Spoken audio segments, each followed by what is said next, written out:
Өткөндө Конституциялык соттун төрагасы бул мыйзам күчүнө кире элек да, комментарий берди да журналисттерге. Бул мыйзам кабыл алынса, арткы иштебейт. Бул мыйзам Атамбаевка эч кандай тиешеси жок. Эгерде мыйзам кабыл алса, азыркы аракеттеги гана президентке тиешеси бар, арткы иштебейт деп. Хотя бул жерде эки аспект бар. Юридический жактан алганда бул мыйзам арткы иштебейт деген общий түшүнүк бар да, ал 2005 жылдан баштап, 2005 жылдан баштап арткы иштебейт, Анткени 2005 жыл ал Конституциядан алынып калган. 2006 жыл мына тактоо. 2006 жылдан баштап ал арткы иштебейт. Андан бери жөнүндө, то есть юридический айтканда дагы мындай бир туура эмес жагдай бар, экинчиси саясий жагы. Ушул Конституциялык соттун төрагасы мыйзам күчүнө кире электе өзүнүн бая саясий авторитети бар да, саясий салмагы да бар да кишинин.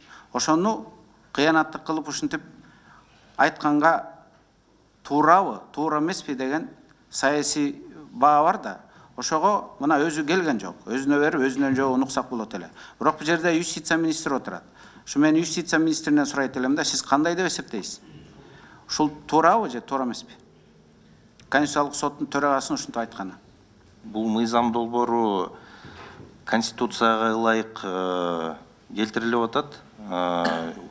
Убагында өкмөттүн тарабынан деле бул мыйзамга өзгөртүүлөр киргизилип аткан, бирок мындай объективдүү себептер менен бул токтом кайра күчүн жоготуп, 2011 жылы бул ошого окшош мыйзам долбоору киргизилген Жогорку Кеңешке, бирок 14 жылы кайра кайтарылып, ошол токтом күчүн жоготту да.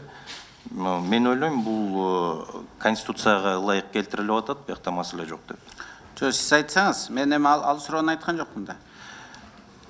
Мамыровдун ушинтип прессага берген маалыматы туурабы же туура эмеспи?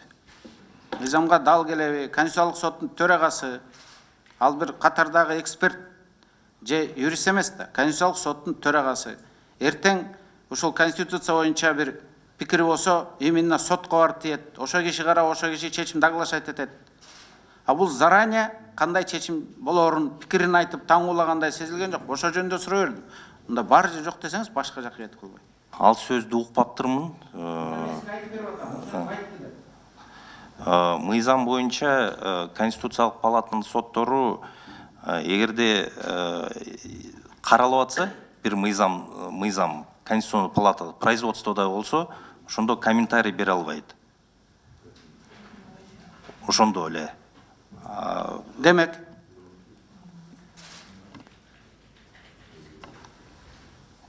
ошо айттым мен.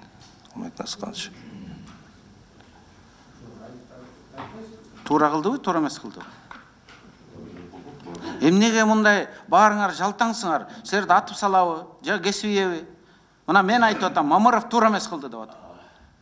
Сиз пикириңизди айтып коюңузчу, же Ишкмаматов, сен туура эмес айтып атасың, Мамыров туура кылды да, же туура эмес кылды да. Жок, мен эми өзүм тияка бияка деп айтты эми, ушул эки эле нерсе да. Же туура эмес. Мен ойлойм. Сиз жоопту мына Мыктыбек Юсупович убагында айткан, мамлекеттеги чоң юрист сенсиң Ишкмаматов деп, мен министр юстиция болуп турганда. Анысы кандай сиз мына азыркы күндөгү главный юрист сиз пикириңизди айтып коюңузчу. Коомчулук күтүп атат. Туурабы же туура эмеспи деп. А сиз кайра эле токойго кире качып атасыз. Айтыңыз да. Алмабек Насыпканович, өзүңүз билесиз, юристтер бүт баарын изилдемейинче мындай так айткандан дайыма баш тартышат. Мен изилдейин бул маселени. Мен ал сөздү укпаптырмын. Эмне жөнүндө сөз болгонун мен уккан жокмун. Сиз айтып атасыз, мен изилдейин. А так азыр туурабы туура эмес айтканда туура эмес деп ойлойм да. Аман болуңуз. Рахмат.